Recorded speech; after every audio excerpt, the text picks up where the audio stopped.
रामानंद जी के साथ एक भंडारे में गए हुए थे। वहां पहले सत्संग हो रहा था, जिसमें बताया जा रहा था कि भगवान हो तो राम जैसे हो, जिन्होंने कभी ऊंच नीच नहीं देखी।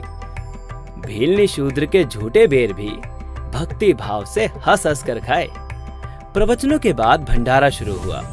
ब्राह्मणों ने पंडितों, साधु संतों और महंतों के लिए अलग से भंडारे की व्यवस्था कर रखी थी तथा अन्य साधारण लोगों के लिए अन्य भंडारे की व्यवस्था भी की थी। ब्राह्मणों ने देखा कि कबीर जी भी रामानंद जी के साथ आए हैं, जो जुलाहा जाति से हैं।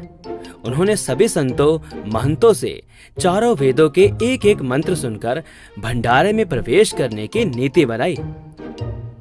सोचा कि कबीर जी अपने आप ही अलग हो जाएंगे। विद्वान माने जाने वाले सभी पंडित महंत मंत्र सुनाकर ब्राह्मणों वाले भंडारे में प्रवेश कर रहे थे। रामानंद जी के बाद कबीर साहब जी की बारी आनी थी। ब्राह्मणों ने कहा, कबीर जी, इस भंडारे में वे ही विद्वान भंडारा करेंगे जो चारों वेदों के एक एक मंत्र सुना देंगे।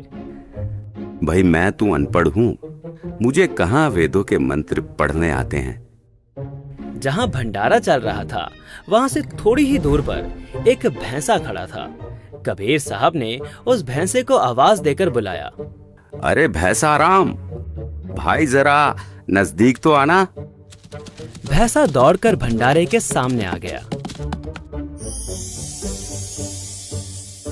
कबीर साहब ने अपना हाथ भैंसे पर रखा और कहा कि भैंसा राम, इन्हें वेदों के मंत्र सुनाओ भाई।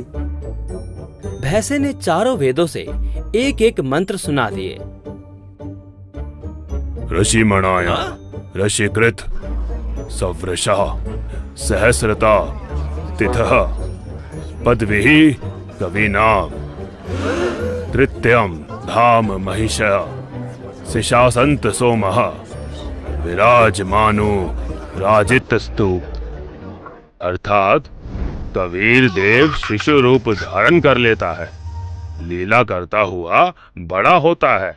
कविताओं द्वारा तत्व ज्ञान वर्णन करने के कारण कवि की पदवी प्राप्त करता है, अर्थात उसे ऋषि, संत व कवि कहने लग जाते हैं।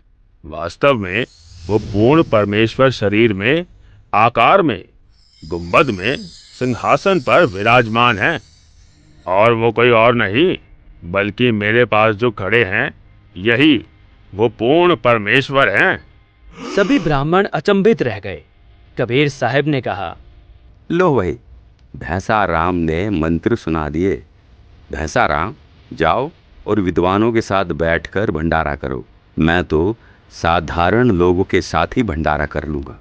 ये लीला देखकर उपस्थित पंडित शर्म से पानी पानी हो गए और क्षमा मांगी। परमेश्वर कबीर जी ने कहा, हे विद्वानों, आप अपने सत्संग में क्या प्रवचन कर रहे थे कि श्री रामचंद्र जी ने सबरी के झूठे बेर बड़ी रुचि रुचि खाए थे, तनिक भी भेदभाव नहीं किया, और स्वयं आप लोग भेदभाव कर रहे हो। करनी तज कथनी कथय, अज्ञानी दिन रात, पुकर जो भौंकत फिरे, सुनी सुनाई बात। सर्व विद्वान व परमात्मा चाहने वाले ब्राह्मणों ने कबीर परमेश्वर जी से दीक्षा ली। इस प्रकार परमेश्वर कबीर जी ने अपने प्रिय आत्माओं को काल के जाल से निकालकर अपनी शरण में लिया। उस समय उपस्थित हजारों की संख्या में अन्य श्रोताओं ने भी ये लीला देखी और दीक्षा प्राप्त करके अपना जीवन धन्य किया। दर्शकों, यह 2D एनिमेशन वीडियो संत रामपाल जी महाराज के सत्संग प्रवचनों का अंश मात्र है। संपूर्ण आध्यात्मिक ज्ञान प्राप्त करने के लिए अवश्य सुनिए संत रामपाल जी महाराज के मंगल प्रवचन। संत रामपाल जी महाराज के मंगल प्रवचन सुनने के लिए आज ही प्ले स्टोर से डाउनलोड करें संत रामपाल जी महाराज ऐप और सब्सक्राइब करें हमारा YouTube चैनल संत रामपाल जी महाराज।